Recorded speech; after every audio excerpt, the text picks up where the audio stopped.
বিয়ের আগে শারীরিক সম্পর্কে জড়িয়ে নিজেদের সম্মানহানি করি, বাবা মার বিশ্বাস নষ্ট করি। আমার যে সম্পর্কটা এটা আমার হাজবেন্ডের জন্য, ফিউচার যে আমার হাজবেন্ড হবে তার জন্য, এটা আমার প্রেমিকের জন্য না। একটা শারীরিক সম্পর্ক, সেটা ছেলে মেয়ের হোক, গার্লফ্রেন্ড বয়ফ্রেন্ড যাই হোক, এটা কিন্তু জেনা বলা হয় এক কথায়। তো এই কাজ থেকে দূরে থাকা উচিত। আল্লাহর নির্দেশনা আসলে আমাদের চলা উচিত। বাবা মা, ভাই, বন্ধু, হাজবেন্ড, প্রেমিক সবারই সাবধান থাকতে হবে যে একটা মেয়ে কিভাবে সেফ থাকা যায়। জাস্ট ওয়াও, মানে আমি ট্রাই করেছি আসলে রাজরিপা হয়ে আজকে দর্শকে মানে হলে আসিনি, আমি ময়না হয়ে সবার মাঝে বসে সিনেমা দেখেছি এবং প্রত্যেকে খুব বেশি এনজয় করেছে।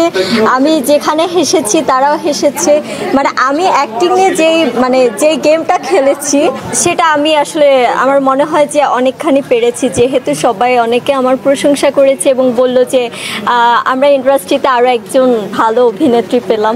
তো এটা আমার জন্য বড় একটা অ্যাচিভমেন্ট। আমার মনে হয় যে আসলে দরকার ময়না ক্যারেক্টারটা নিয়ে ভাবার একটা বিষয়, কারণ বাংলাদেশে আপনার 70-80% মেয়েদের জীবনে কিন্তু এই ঘটনাগুলো ঘটে। আমাদের যে যৌবনের যে বয়সটা, তখন কিন্তু আমরা নিজেরা কন্ট্রোল করতে পারি না। অনেক সময় অনেক মায়ার জালে জড়িয়ে অনেকভাবে বিয়ের আগে শারীরিক সম্পর্কে জড়িয়ে নিজেদের সম্মানহানি করি, বাবা মার বিশ্বাস নষ্ট করি।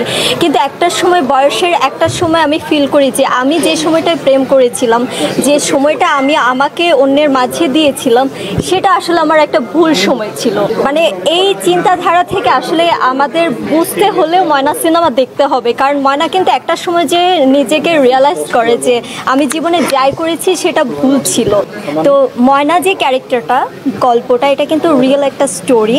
তো এই স্টোরিটার ময়নাটাকে আসলে সেটা এখন বলা যাবে না, বাট বাস্তব একটা স্টোরি নিয়ে আমার এই ময়না সিনেমাটা নির্মাণ করা হয়েছে। যদি এখানে ধরেন গার্লফ্রেন্ড বয়ফ্রেন্ড, অভিভাবক বা বাচ্চারা যদি আসে সিনেমা দেখতে, তারা তখন নিজের লাইফের সাথে এটা রিলেট করতে পারবে যে না, আমি আমার মেয়েকে আরও সাবধানে রাখবো, যেন আমার ফুলের মতো পবিত্র মেয়েটা যেন অপবিত্র না হয়। এবং একজন প্রেমিক প্রেমিকা চিন্তা করবে যে একটা মেয়ের সম্মান কিন্তু বাঁচানোর দায়িত্ব এই পুরুষটারও। একজন প্রেমিকা চিন্তা করবে যে আমার যে সম্পর্কটা এটা আমার হাজবেন্ডের জন্য, ফিউচার যে আমার হাজবেন্ড হবে তার জন্য, এটা আমার প্রেমিকের জন্য না। সব কিছু মিলিয়ে আসলে একটা দুর্দান্ত একটা স্টোরি। এবং ট্র্যাজেডিটা অনেক ভালো, কারণ আমরা যখন ব্রেকআপ হয়ে যাই তখন কিন্তু ডিপ্রেশনে যাই, সুইসাইড করি, যার কারণে ওইখান থেকে আসলে বের হয়ে আসতে হবে, নিজেকে ভালোবাসতে হবে, নিজেকে ভালো রাখতে হবে। এটা কারো মাঝে কাউকে ভালোবেসে সেই ভালোটা রাখা ইম্পসিবল। ইসলামী শরিয়ত অনুযায়ী কিন্তু বিয়েটা হচ্ছে মানে একটা ফরজ কাজ। তো বিয়ের আগে যেটা আসলে একটা শারীরিক সম্পর্ক, সেটা ছেলে মেয়ের হোক, গার্লফ্রেন্ড বয়ফ্রেন্ড যাই হোক, এটা কিন্তু জেনা বলা হয় এক কথায়। তো সেই জিনিসটা আসলে হারাম কাজ। তো এই কাজ থেকে দূরে থাকা উচিত। আল্লাহর নির্দেশনা আসলে আমাদের চলা উচিত। আমরা আসলে কিন্তু ওই বয়সটা আসলে আমরা নিজেকে কন্ট্রোল করতে পারি না। এটার জন্য সাবধান থাকতে হবে আমাদের বাবা মা, ভাই, বন্ধু, হাজব্যান্ড, প্রেমিক সবারই সাবধান থাকতে হবে যে একটা মেয়ে কিভাবে সেফ থাকা যায়।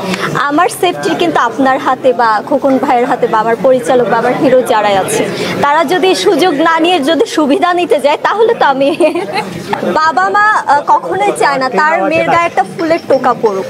সেইখান থেকে কিন্তু অনেকটা সেফ রাখার ট্রাই করে।